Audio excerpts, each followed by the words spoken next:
surprising to me how foolish people can be, but I see it enough it shouldn't be. You want to play with witchcraft, you know what you're playing with?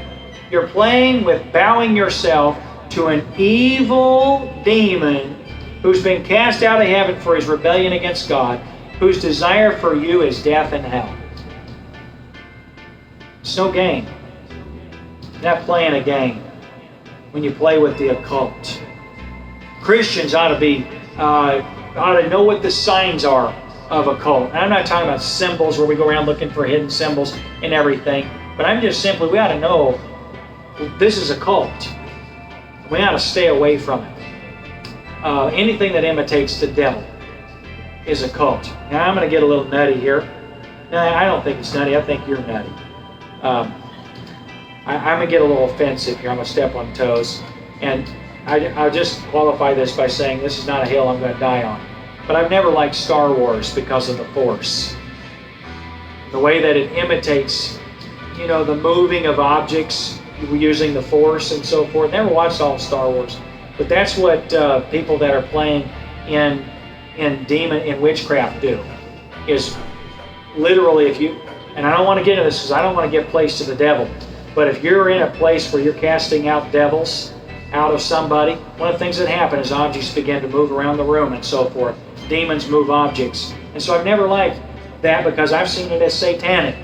I've seen worshiping a power, a force, as being sort of their God or the supreme being in the universe as a form of Satanism. I don't care whether you agree with me about that or not, but you ought to at least understand enough about the wiles of the devil to be aware and to ask yourself the question whether or not these are dangerous things that Christians dabble with or play in, or that we numb ourselves to and fascinate ourselves with. I appreciate delusionists, not delusionists. I'm struggling with words today.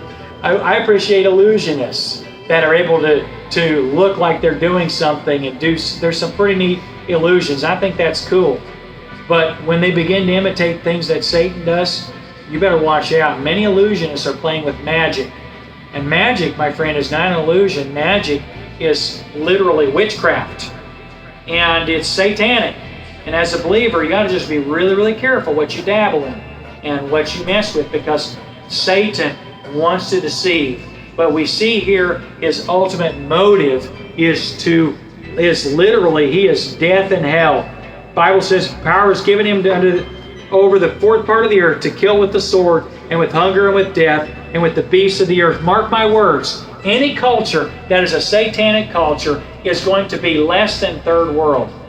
You look at what happened to Haiti after they sacrificed a pig on the altar and declared their allegiance to Satan, fought for their independence. That country has been decimated by voodoo and witchcraft.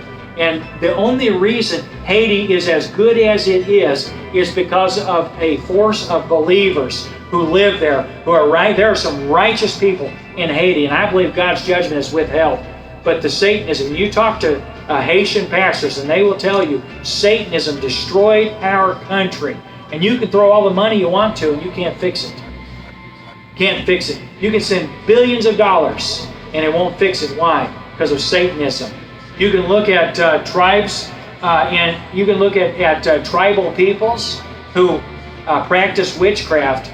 And my friend, and you look at the sickness, and you look at the poverty that's associated with it. And my point in saying this is that is exactly what Satan does.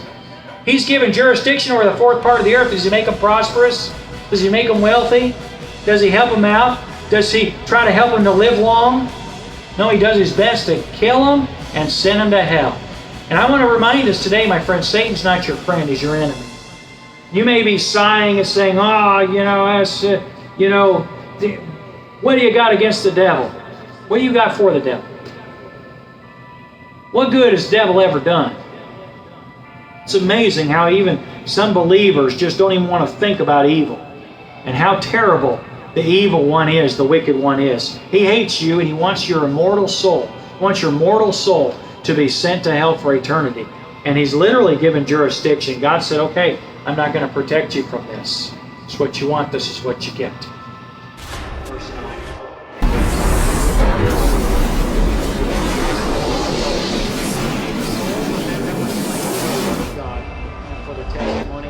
which they held, and they cried with a loud voice, saying, How long, O Lord, holy and true, dost thou not judge and avenge our blood on them that dwell in the earth?